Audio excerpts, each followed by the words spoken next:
Welcome to the Coffee with Creators podcast, a casual conversation with creators about life and experiences. I'm your friend and your host, Michael. I've been following Caleb Pike on YouTube for as long as I can remember. His content inspired me to look at mirrorless cameras as a means to explore video creation back when being a content creator was nowhere near my radar. Having a conversation with him is definitely something I never thought I'd be doing, so this episode is pretty special to me. We talk about his journey becoming a full-time YouTuber and how having boundaries between work and personal time is critical. Oh, and I also ask him how many cameras he actually owns. I know I'm not the only one who's curious. Here's Caleb Pike on Coffee with Creators. How are you this morning? Pretty good. Yeah? Yeah, got kind of a lot going on. Neck went out a couple days ago, so kind of getting over that. Skiing incident, right? Yep, so got the knee brace and am crutch free, so that's nice. Oh, good. Torn MCL. Ooh, that's not very good. So, yeah. And then on top of that, I decided it was about time to quit nicotine, so just piling it all on at once. Congratulations, though. I imagine that to be a very tough move. Yeah. But how many years? Good. I smoked for, oh boy, let's see. I want to say 4 years or so. And then kind of switched to using a vaporizer.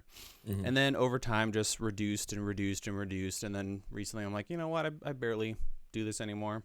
Or I thought so. And then, and like I would go on trips, you know, not bring any of my stuff and just be fine. And then I was like, I'll just, stop. Nonchalant. Okay. Yeah. And the body's like, what? You kind of need that. No, you're not. So, but so far so good. My cousin, he's been smoking for, I think, I'd say 15 years. And then he said that the toughest part of quitting, so he switched to vape. And it made it so much easier for him to quit because he said that the toughest part was the habit of holding something or doing something with his hands. Right. So I'm like, that's really interesting. And he said, yeah, it's when he's not doing anything, when he's supposed to be smoking, he's kind of just like fidgeting. He's like, I don't know what to do. I don't know what to do. But when he has something in his hands and he starts like using the vape, he gets to, I guess it's that sense of feeling in control a little bit. And he managed to quit doing that. So I'm like, oh, that's pretty good. So, well, congratulations. I know it's probably tough. Yeah. I mean, your body's it's just a chemical thing that you got to get through that first, whatever it is, 72. I think it's 10 days for it to fully get out of you. And then it's just mental. Exactly like you said. It's just habits.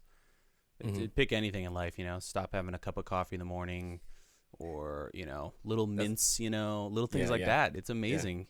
Yeah. And I'm noticing it more as I age, in my 30s now, or, not quite halfway through my 30s. And as you've been alive longer, there's more stuff like that. Right. And you hear these big addictions like that people have, like whether that be alcohol or smoking or whatever. But it's like it's just hundreds of little things that we do all the time. Yeah. So exactly, not that all of it's bad, but it's crazy. No, not at all. But yeah, I guess it just makes you realize that people are just exactly that. People, humans. You know what I mean? Like we're bound by the habits that we form, the behaviors that we're used to. Basically, it's really hard to break that. So I have some conversations with other people saying, hey, why don't you just quit? Like, for example, my wife likes to joke about this because I've been gaining a lot of weight lately, and my doctor's like, hey, it's not really good. And I'm like, yeah, I know. It's I'm trying my best. And then my wife brings home like a bag of goodies from the grocery, like stuff that I'm not supposed to eat. Right. And I'm like, man, you should stop buying that. And she goes, how about you just stop eating? I'm like, wait, like that's a fair point, but you're surrounding me with stuff that is very tempting.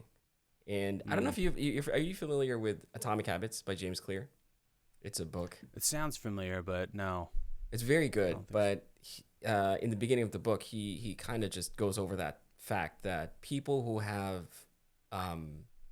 addiction or problems like that, the best way for them to get over it is to basically not be around it. because it's not really necessarily their fault. It's you're surrounding yourself, right? It's like if you surround yourself with anything like art, for example, maybe for us, like camera gear and stuff, well, we will be in that world, right? Like we can't avoid it because it's around us. But I just thought it was like a really interesting way of looking at it. And yeah, but my wife still said, yeah, just stop eating. I'm like, okay, I guess that's all I have to do. That's the way my wife and I are too. She'll admit it, straight up sugar addict. And so if it's around, she's gonna eat it. She's really good at making cookies too. And so I'm like, why can't you just, put them in the freezer in the basement and just leave them there? She's like, no, I know they're there. They just can't be in the house. Yeah, they can't be in the house. Yeah. You have to make it harder for yourself to access them. And then I think that's when it starts to get easier. I actually started quitting. Well, I didn't quit entirely, but I went through like this mental breakdown kind of thing in the last few weeks, just because I was so busy. I never got a chance to give myself enough time to relax and sit down and just enjoy, right? And my brother said you should quit coffee because you're so like always just like high strung. And so I did for like a few days. Man, the headaches were not good. The headaches were not good because I'm just, you're so used to it. Like it's part of your system. Your body looks for it. But Caleb, welcome to the podcast. I appreciate you finding the time. I'm a big fan, very big fan ever since. You don't know this obviously, but way back when, before my daughter was born, I think in 2016, I was watching your videos on YouTube. Oh, wow. Yeah. Well, thank you. So it was, I forgot which one in particular, but I wanted to know more about camera gear, lighting, because back then, I think around that time, YouTube was a big thing, but the whole YouTuber space wasn't so mainstream yet in a way that not a lot of people were buying camera gear or lighting and stuff like that to kind of elevate their own personal YouTube page or YouTube channel. So I found your channel, and it was one of the very few ones that's just like, okay, this guy's really technical. Like he talks about everything. And so what I'm trying to lead up to is basically that's how I know you, Caleb. So I've known you in that sense, in that space for how many years, and I'm a huge fan. But I kind of want to know who Caleb is because it's like, that's all I see. So I don't know if that was by design, right? Like you only share a smidge of what your life is or who you are, but I kind of just want to get to know you as a creator. Yeah, that's a good point. I really don't do anything personal on social media or it's a very means to an end kind of thing for me. So yeah, well, thanks for having me on. I've seen your stuff. I think we've talked back and forth a little bit on Instagram. Correct. Yeah. And I've seen a lot of your watch. You're awesome. Is that the one office that I see? Yeah. It's amazing. Thank you. I appreciate gorgeous. It. Thank you. You are in Chicago, or Illinois? Yeah, Illinois. Yep, Chicago, Illinois, greater Chicagoland area. Okay. It's pretty cold right there. It is. And you're in sunny California, right? Sunny California. It's actually surprisingly hot today because we were getting. Okay, I mean, let's talk about perspective. Okay, so for you, around 50s is not hot. It's not cold at all. But like for the last few weeks, I mean, for the last few days, it's been like in the 50s, 40s, which is very cold for Southern California. And today we're hitting, I think, 85 degrees. So it's very unusual, for us. I have family in Chicago. I don't remember exactly where, but they're like 20 minutes from the city. And I actually lived in Chicago for like 6 months when I was 14 or 15, I think. Okay. Absolutely love Chicago. Like I feel like the people in Chicago, I always say this for people who are in like the Midwest, East Coast, I genuinely like the people there. Because in California, it's like, I like the people here, but my example is always going to be, I can't walk into like a convenience store and strike up a conversation with someone because to them, that'll be weird. And I don't know if it's still the same but back then, when I was in Chicago, like you could literally just talk to someone and they will engage with you in a very genuine way. That's how I feel like that people are. So, but I could be mistaken because it has been a while since I was there. No, Chicago's a great. We used to live downtown in South Loop, for whoever's familiar with Chicago. And man, it's a great city. And like you said, it's very, there's a lot of good people, and you can definitely do stuff like that, strike up a conversation. Yeah. So I always enjoyed it because it's like a smaller, cleaner, more friendly New York. Right. That's how I describe it. Without, I try not to say that because I didn't want to. I guess I didn't want to insult anyone from New York or anything, but that's kind of how I'll do it for you. Okay. Yeah. No, there's some nice people up there too, but as a city as a whole, yeah. Mm-hmm. Yeah. Have you lived there all your life? I've been kind of a Midwest kid all my life. Okay. Yeah. So we grew up in, McHenry County when I was a kid, and then that's kind of like northwest. And then we moved to Indiana, and I grew up mostly there. But grandparents, family, all in the area. We were constantly back, like once a month visiting. And then I moved here. 2008. I think. Okay, yeah. So it's been a while. Kind of stayed in the area ever since. So how'd you start your? What was the inspiration for your content creation journey? Your YouTube channel? Did it start with YouTube? Vimeo actually. Vimeo. Yeah, and a blog. So it didn't really. There was no plan. None of this was by design. I was getting into filmmaking. Really wanted to go to film school, do the whole thing. Couldn't afford it. So I was like, you know what, let me go to community college, and I'll start kind of studying on the side. So I just got a bunch of books, started reading, hated college, did one semester and then quit. And I was like, all right, I'm going to take a year and I'm just going to go all in on this video stuff. And at that point, I had a WordPress development sort of background. Leading up to that, so I had done a couple sites for clients, and I actually had. I'm so sad I just deleted it all. You know, the dumb things you do when you're a teen. But way back, I think WordPress. I don't know how long WordPress had been available, like WordPress.org's service. But I started a site called the Custom Mac, and it got fairly popular, and it was somewhat successful. But I just got bored of it and just shut it down. What's it about? So it was a blog about like I've always been a big Apple fan, huge Mac nerd. So it was a site about modifying computers and things you can do to customize your Mac. So I had kind of had a blog, understood how SEO worked, writing, running a site like that. And so then I got into video, and I started shooting some tests just to learn lighting, right? And I was also, at the time, it was really novel that you could upload HD footage to the internet. Yes. Like if you could put 720p videos online, it was like, oh yeah, okay. This is pretty good, yeah. Yeah, it was awesome. So on Vimeo, I started putting up, I think they're still there, I'll have to hunt them down, some of my first I was using like a Home Depot light and tin foil, which no one should ever do. But I use that to kind of shape the light. But that stuff's flammable, and those lights are crazy hot, so no one should ever try that. So I started putting these videos up just to kind of like, get comfortable with the whole thing, because I figured that's where kind of movies were going, is online. And people started asking questions on those videos.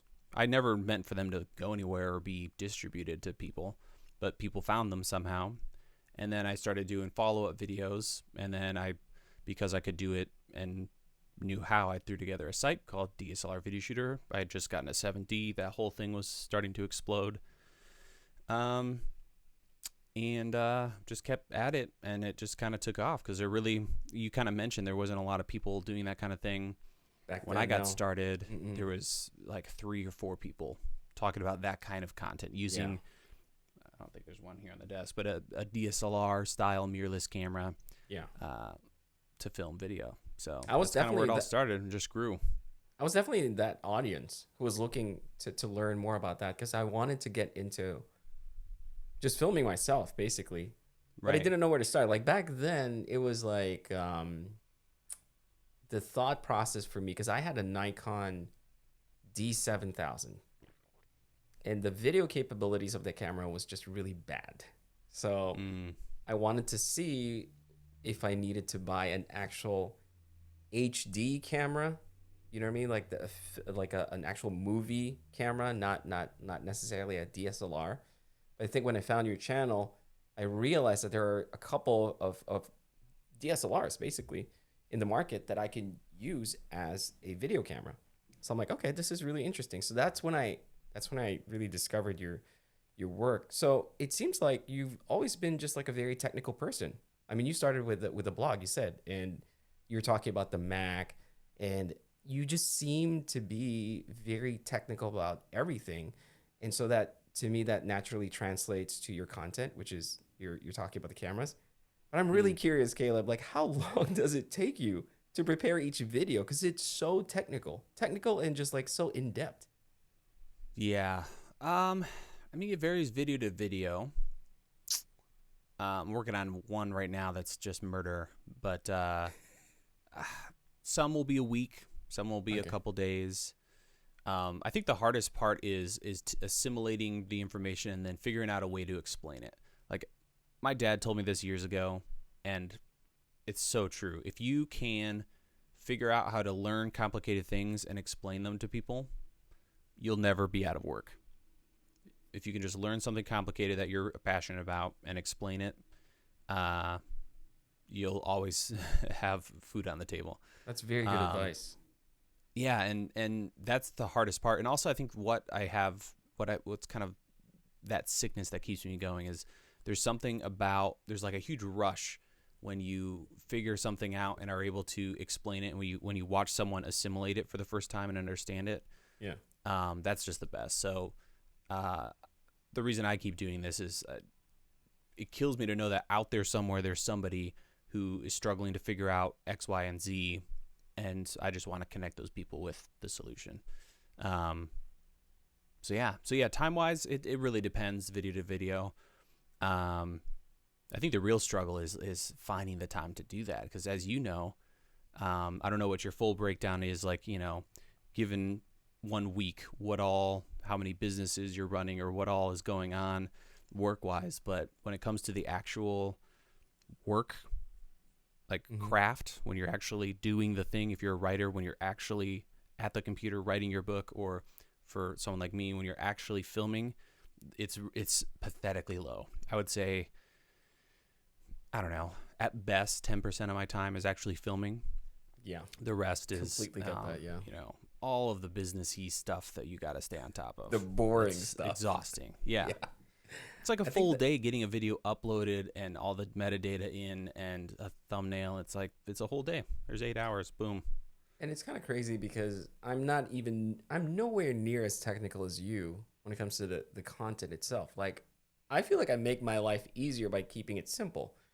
And yet even that, in that regard, in that approach, it still takes me there's so much that I have to get through before I can actually do the thing, like you said. Yeah. Like, for example, yesterday, I was supposed to create this video, and I said, okay, all I got to do is prepare the script, which I did the day before, and then just film it, right? And then just throw it in the computer so I can edit it together.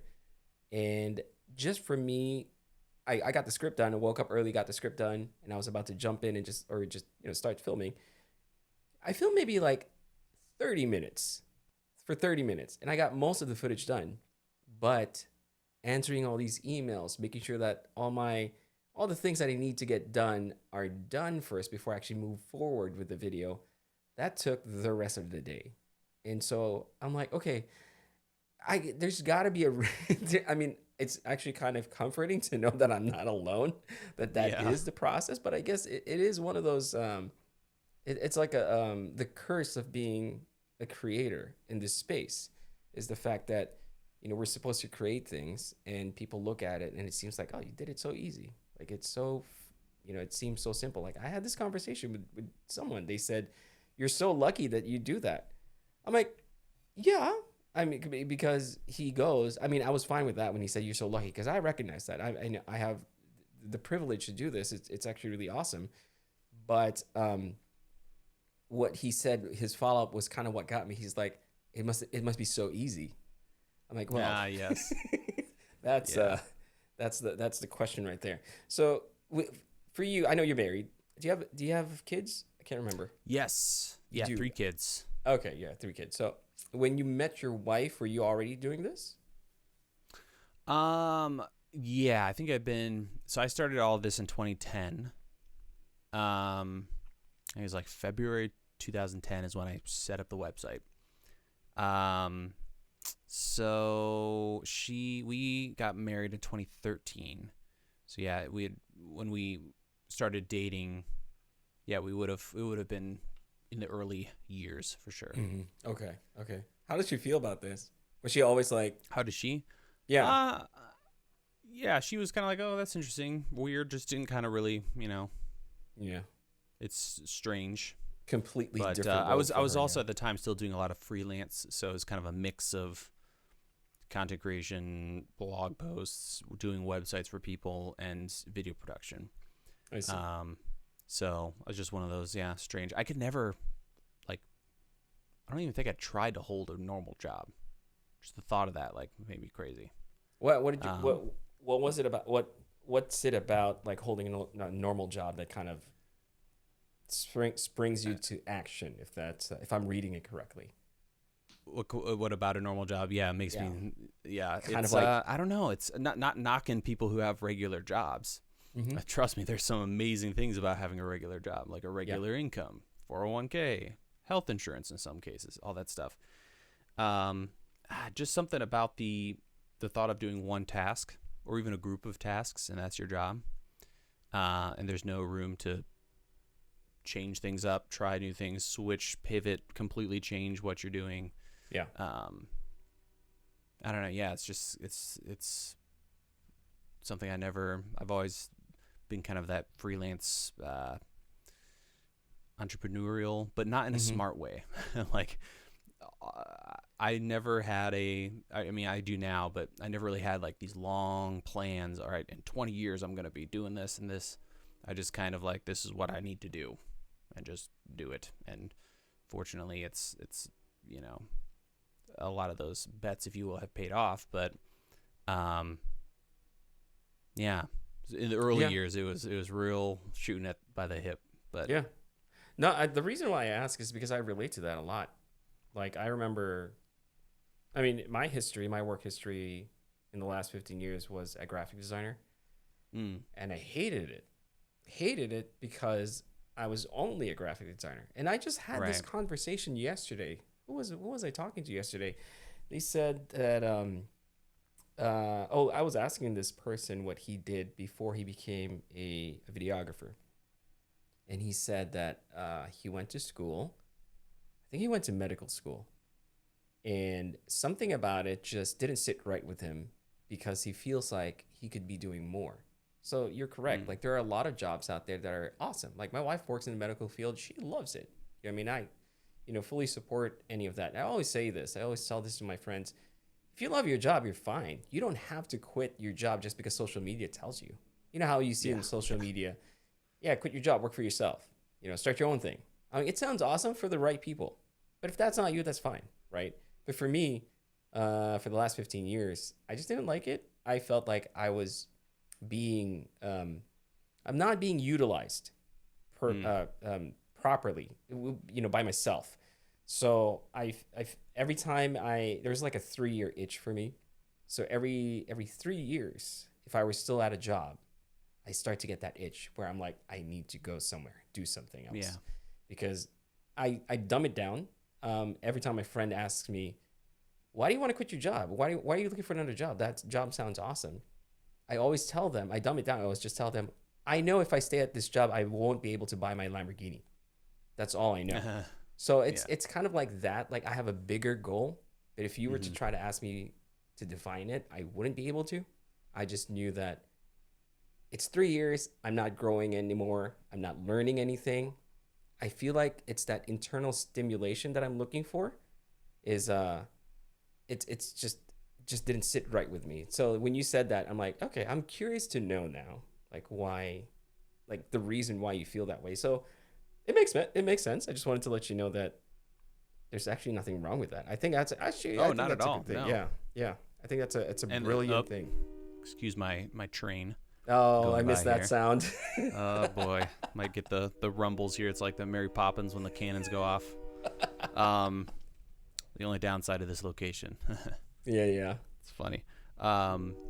Yeah. And again, there's I think it's ridiculous that as a culture we're kind of getting into this phase where it's like everyone should quit their job and have their own thing.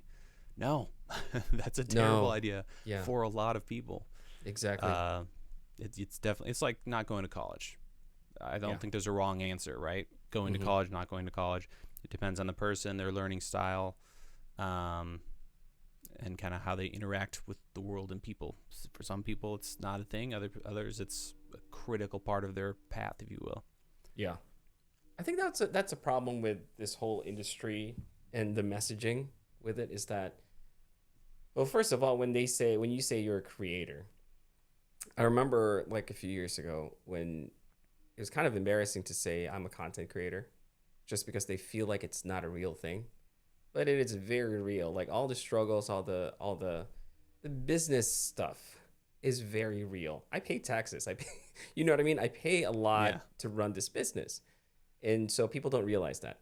But it seems like the messaging out there is that, like, I guess what I'm worried about is my kids. For example, my niece asked me one time, she said, would you let your daughter have her own YouTube channel?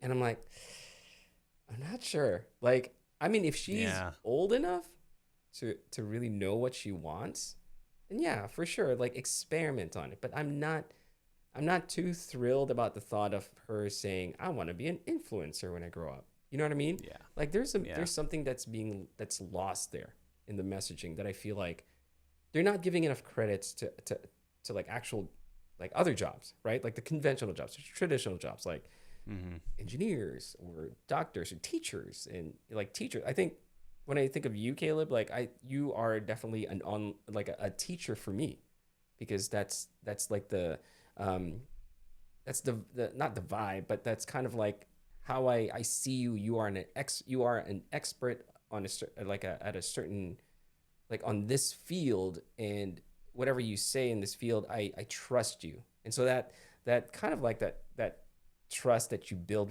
with your audience, it's also one of those things that I guess a lot of these people who aspire to be content creators or influencers, they don't realize that you have to build that trust first, like regardless of what your expertise is. So obviously you've put in the work. You've been doing this for a while now, talking about cameras and gear and lighting, and now it makes sense that you also are. It's also because you were passionate about filmmaking and stuff. So are you still in that kind of like that hobby, just making films, aside from just talking about the gear? Do you still kind of dabble in that field? Not really. I kind of went like career wise when it comes to the filmmaking end. I started as like narrative filmmaking. I want to be a director of photography and make movies. And then over time I was more interested in more like documentary work. And then as the YouTube thing picked up, there came a clear moment when it was like you need to choose one or the other. And I've told this to so many people who have started out and other people who have been in a similar space or this space that I'm in. And they're like, I don't know, man, I want to keep, making work, real work, on outside of YouTube and YouTube. And I told them, and it's what I believe, you really have to choose one or the other. One of them is going to suffer. You have to pick one. There's very few people that have done both well and had both, stay alive, if you will. Mm-hmm. So that's a tough call. And so my passion kind of was shifting more away from being on set and more just helping people. Because I've always, again, like I talked about earlier, it's it's something I really enjoy, is taking something complicated and helping people figure it out. Yeah. Or just sharing stuff that so in a perfect world, yeah, I would be doing a lot of production work, but I mean, like you just talked about, it takes a day to get a short clip done and get emails finished, Yeah. Yeah. So that's before you get to taxes and trying to grow the business and all this kind of thing. So, really not anymore. And I try to use the channel as that outlet, and people have come up to me and been like, oh, where's your real work? I'm like, I produce something every week. Every week there's how many people produce a finished 10 plus minute project, and that doesn't include the multi-hour training things that I like sell, the camera guides that I sell. Those are much longer, and so produced, directed, filmed, edited a piece every week. That's still a lot of work. So I try to use that and try to, you'll see every once in a while I'll get stale. All the videos will start to look the same, and then I'll mix it up and try something. Let's take a quick break, but when we come back, we talk about the importance of boundaries between work and personal life, and I finally find out how many cameras he actually owns. We'll be right back. This has been one of the biggest pain points in my journey, so I'm going to share with you one of the best decisions and investments I've made as a content creator, and that is signing up with an online library of copyright-free music. Whether you're new to creating content or a full-fledged creator, you know exactly the pain, frustration, and how much time it takes to find the right music. Not to mention it gets really expensive paying for individual tracks. Epidemic Sound is the answer to all of that. They have thousands of high-quality, royalty-free music and sound effects that you can choose from for one affordable monthly rate. Their service has saved me so much time and money over the years, and I cannot recommend them enough. So for the Coffee with Creators listeners out there, you can try them out for 30 days risk-free by going to your web browser and typing in share.epidemicsound.com/CWC. Once you sign up, you have full access to their vast library, and I promise you, your brain, your wallet, and even your audience will thank you for it. Again, head over to share.epidemicsound.com/CWC for a 30-day trial. How do you feel? How do you feel about that? About people looking at you as a YouTuber and not kind of taking you seriously? Oh, yeah. Well, in the production space, it's kind of a thing. The production world still doesn't see any of what we're doing right now as real. It's all just kind of play, pretend, filmmaking, pretend, it's not real production. I see. It's starting to shift a little bit. Like if you say now, oh, I have a show on Netflix, like that's a real thing. People are like, oh, wow, that's cool. Mm-hmm. But if you're like, I've got a show on YouTube, they just laugh. So, but I don't really care. Yeah. I don't consider myself, like, I've always had a hard time calling myself a filmmaker. And I know there's a lot of people out there who will say, like, anyone who has a camera is a filmmaker. But when, like, certain giant YouTubers call their short videos films, I'm like, no, that's not quite accurate. So I've struggled with all of the tags, right? Content creator, that feels weird. Yeah. But I feel like that's kind of the big one that people use. I hate the word influencer. Me too. I hate it. I think everyone who's watching influencers should just call themselves influenced. The influenced. Yes. Yeah. Like, because at least my part, now I get, like, if your full-time job is literally like someone sends you a box of clothes and you go like, look at this one, it costs this much, link in bio, like that's literally your legacy. Yeah. Is that? Sure. I can see that. Like, literally people are just using you to reach and influence people. Yes. But I feel like a lot of us, we're making various levels of art. That doesn't mean it's good or bad, but it's what we're making. And for me, it's just, I've always, the whole reason I started this was just making videos about stuff I'm interested in and helping people figure things out. That's literally it. I don't know what the phrase for that is or what the tag is, but yeah, the influencer thing. Ugh. What I'm hoping happens is maybe one more generation of all of this, and then you and I die having lived a good life on the internet, and then the next generations are like, yeah, all that's ridiculous. Mm-hmm. Yeah. And then it's over. And it was just this little blip in the timeline of like, remember influencers? and then it's over. If you really look at the grand scheme of things, that's pretty much what it is. And I think the word that you use, legacy, really, that hits hard for me, because everything that I do, especially the things that I put out there, I always remember that word, the legacy. And maybe it's because of me having kids. I have 2 kids. Yeah. And like my daughter is turning 6, and she, if I really think about it, at some point she will be having conversations with her friends, and they'll be asking, what does your dad do? God, I would hate for her to say, my dad's an influencer. So that makes me feel very uncomfortable. I kind of like the word creator, just because I defined this whole podcast. Actually, I was just recording an episode yesterday of the first episode of this season of the Coffee with Creators podcast. And this is episode, I forgot what episode this is, but I'm basically, recording a bunch, and then I'm going to release them on a weekly basis around March. So I was recording the first episode because I wanted to set the expectations, right? Like, okay, I'm not going to be recording every week anymore, just like before, where it's like, I'll just record till the end of time because I will die. So this is what I'm doing. But part of that episode, I was explaining that I changed it because when 2 years ago we started this, it was like a podcast for content creators, and that sounded better than influencers, but it still didn't really sit right with me. So now I call it a podcast for creators by creators. But the reason why I called it creators is because a creator can literally be anything. Like you can be a CEO of a company. You could be an inventor. You could be anything. You create something. You bring something to the table. And I think I wanted to broaden that audience. So it's not necessarily just content creation. So I feel like the word creator resonates with me a little bit better. It's still not my favorite. I think you're correct. I think hopefully there's another word later on. We just don't know what it is, because I follow the same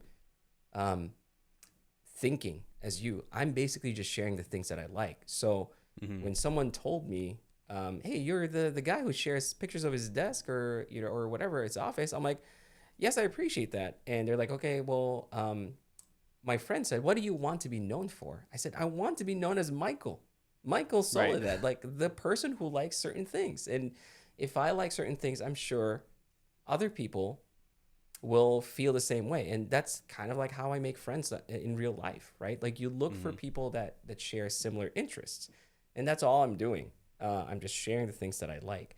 So yeah, I don't know. It's a very interesting conversation. Very honest. It's a very honest conversation, which I appreciate, Caleb, because it probably is the best word. And maybe it's just because it's broad, and right now, the people, it's just a word that's really popular, and so it can be taken all kinds of different ways. I think another one that's interesting is maker, because that's another space that I'm really into as more a hobby end. But that's a big, because everyone makes things. Right. Yeah. Thoughts, writers are makers. That's the whole Adam Savage from Mythbusters. I don't know if you've watched any of his stuff on YouTube. Yeah. He's really on the soapbox of making and that whole thing. But I think they're similar. Yeah. Creator, maker. It's interesting. How do you feel about the word educator? I like it. Maybe it's the like punk rocker in me that's like, teacher, school, boo. But yeah. No, it's accurate. It's accurate, yeah. Especially since that's primarily what I do is educate people. So that's a good one too. How do you think? I don't know if you've kept in touch with all your high school friends, but I imagine they probably never would have guessed that this is what you'll be doing years later. Yeah, I don't know if anyone knows. It's yeah. But yeah, I don't think anyone. I don't even know what I would have. If you had asked me, what are you going to do with your life? I would have no idea. And I never really thought about it. It's just kind of this dumb bliss that I'm glad I had at the time. Because if you think about it, and I talk to my wife about this all the time. If you go back and you said, okay, you just quit college, How are you going to like pay for rent? How are you going to, save up to be able to support, a significant other, feed your dog, like all these things. It's a lot to think about. Yeah. But in the moment, it's just like, yeah. That's very work ethic. If everyone has work ethic, yeah, I think a lot of that stuff kind of sorts itself out. I think everyone should plan. I would have done things very differently, but it's crazy. No, that's really good. Somebody, I asked someone if they were to change anything about their lives.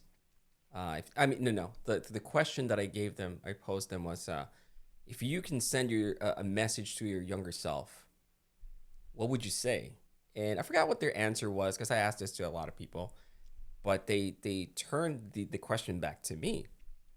And I never really had to think about it. Honestly, I'm like, I should probably also have an answer for that, because I'm asking this question. Yeah. But the only answer that I gave them was that I would tell my younger self, like my 16-year-old self, to start whatever it is that you want to do.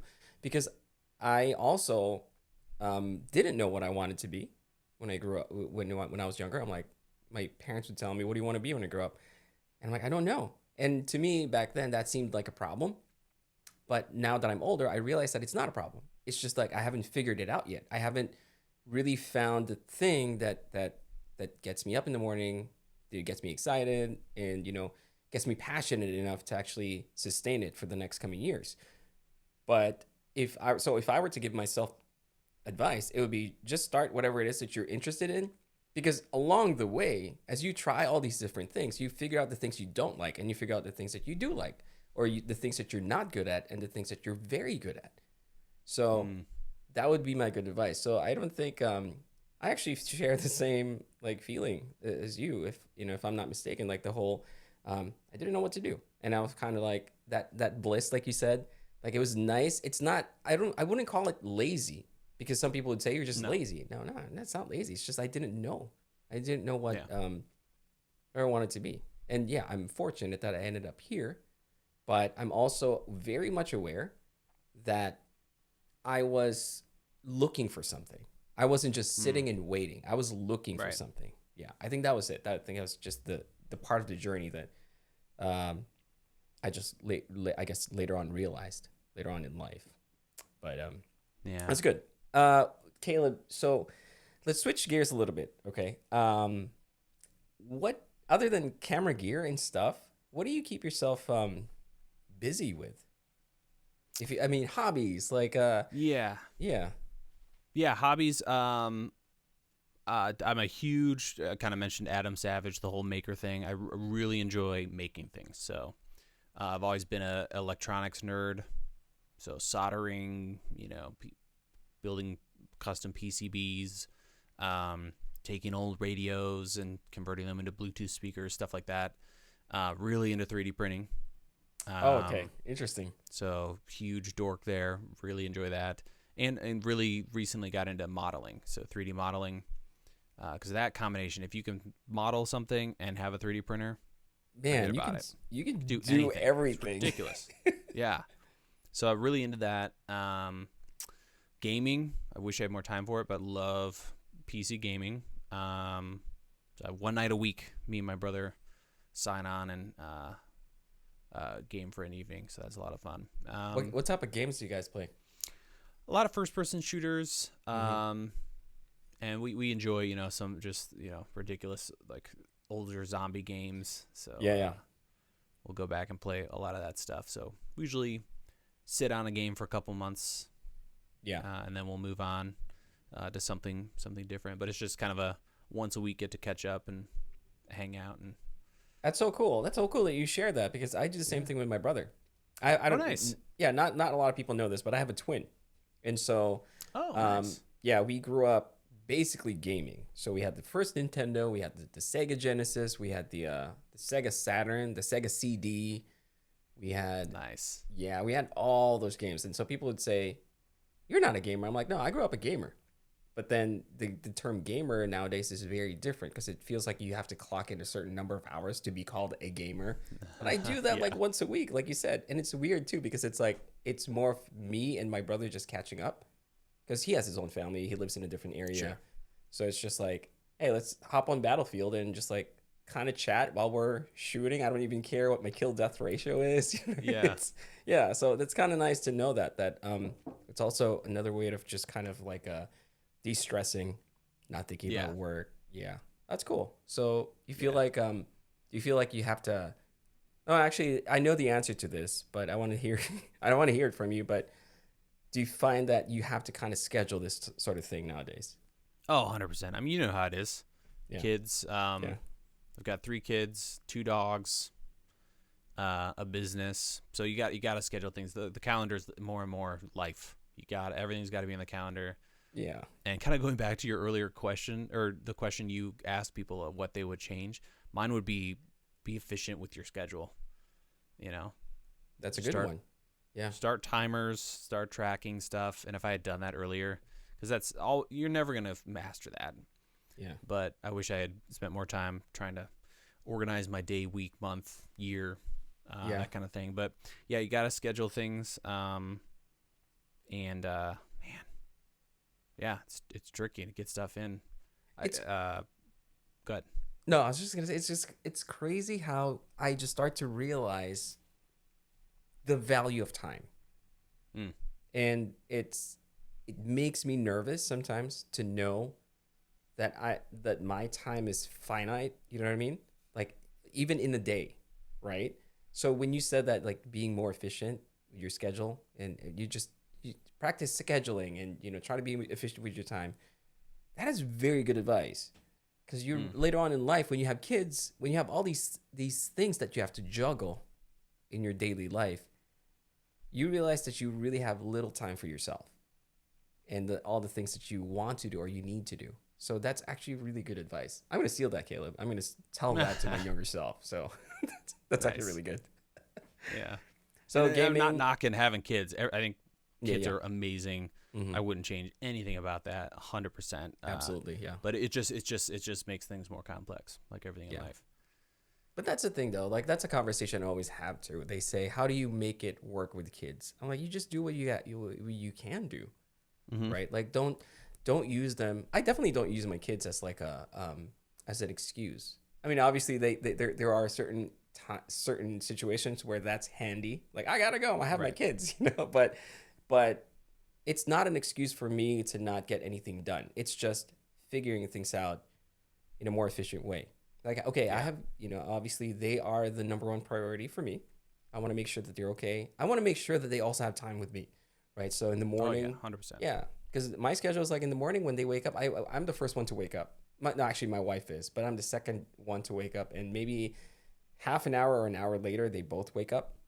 And so I spend that first hour or two kind of just like playing with them, just making sure that I send them off out to the world with a good feeling, right? Like they spent time with their dad, and after work I'll just come pick them up and spend a little bit more time with them again. And so it's I guess when people ask me how do you manage that, it's just part of life. It's like managing yourself, kind of. So very interesting. Yeah, it's like a lot of things in life, finances, everything. It's simple but really hard. Yeah, it's a very good way of putting it. Simple but very hard. It's like scheduling things. Or having boundaries, right? Yeah, it's simple, but it's just hard to. How long did it take you to set those boundaries? Discipline, yeah, that's a good way. Yeah, so is your oldest, you were born around 2016? Yes, you mentioned earlier. So so the same with mine. So it sounds like we have similar age kids.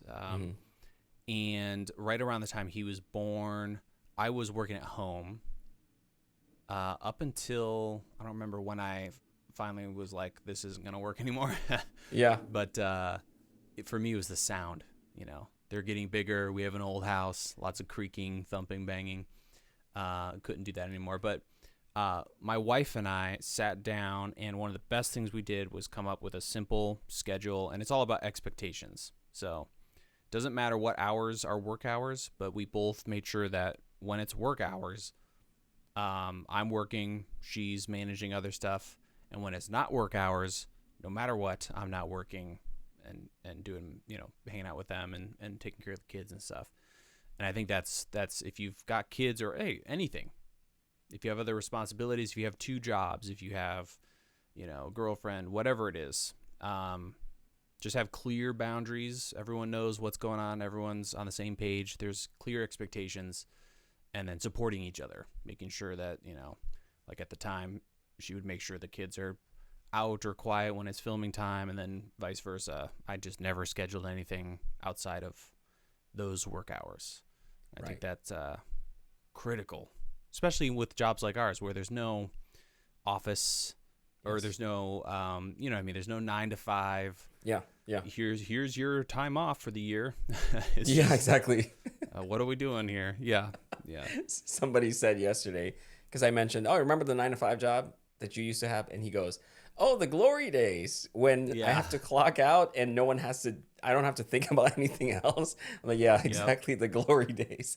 Actually, that's very good advice, Caleb, for people who are listening, who have family and kids who think that, everything's just like a mess. It is a mess in that sense, but having that teamwork is very important. That's something that I eased my way into. Like, it took us a long time to get into that mind space, my wife and I, because my wife, the problem I have is, like, I'm a workaholic. Like, I'm like, I need to work. And then my wife is the same thing, unfortunately. And then one day we were driving and I said, you know what's crazy? Our friends and family probably think that we're just 2 workaholics and we have children basically tagging along. Like, think about it. We're always working, and when we're not working, we're putting the kids to bed. So I'm like, I think this needs to change. And so we've started doing the same thing that you and your wife are doing, which is setting boundaries. It's so hard in the beginning because we're changing behaviors, we're changing habits. And it's a very good point. Like, when I'm working, my wife knows that. Like, right now, I told her, I said, tomorrow I have a very exciting podcast guest. And then she's like, okay, what time is it? I'm like, 9:00 Pacific Standard. And she goes, okay. And now right before you hopped on, she sent me a text message and she's with my son. They're at the park. So it's stuff like that. It sounds like a normal thing, but for couples, for married couples, for people, just like parents, for example, it's such a big thing that I appreciate. You know what I mean? Yeah. Like, I appreciate the fact that she does that. And so I try to do the same thing. When she's working, all right, let's take the kids downstairs and go do whatever it is. So thank you for sharing that. So I also, for anyone who's listening who's like, wow, this kid stuff, I don't have kids, I don't even have animals or pets. It's still incredibly healthy to do something like that, because going back to when I was like single, working crazy, building my business, you got to do it, right? If you're starting from scratch and building something up.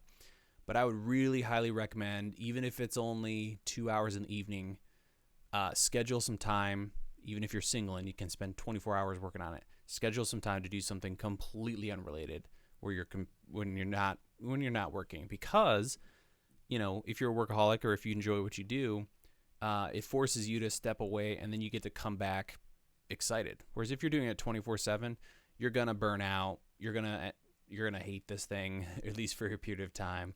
So even if you have the opportunity to spend all of the time on it, keep hobbies and make sure you get some time in on those things. I'm gonna remember that. Keep hobbies, because I fell into that trap a long time ago. Like, the hobbies that I used to enjoy became work. Like photography, for example, it used to be just completely a hobby. Like, I didn't have to share anything on social media. Yep. I just love taking pictures. So I did that. Like, recently, after I had that little mental breakdown, I told my wife, I'm going to go drive around like this area that's really scenic. I'm just going to take pictures. To this day, I still have the photos on my camera, and I have no desire to actually share them, just because I took them for myself. Very good advice, Caleb. Very important for people to remember this. Yeah, regardless if you have kids or not, or if you're single, very important. We're human beings. We need this. We definitely need this. And if, except for the one hobby that turns into the full-time job. Yeah, exactly.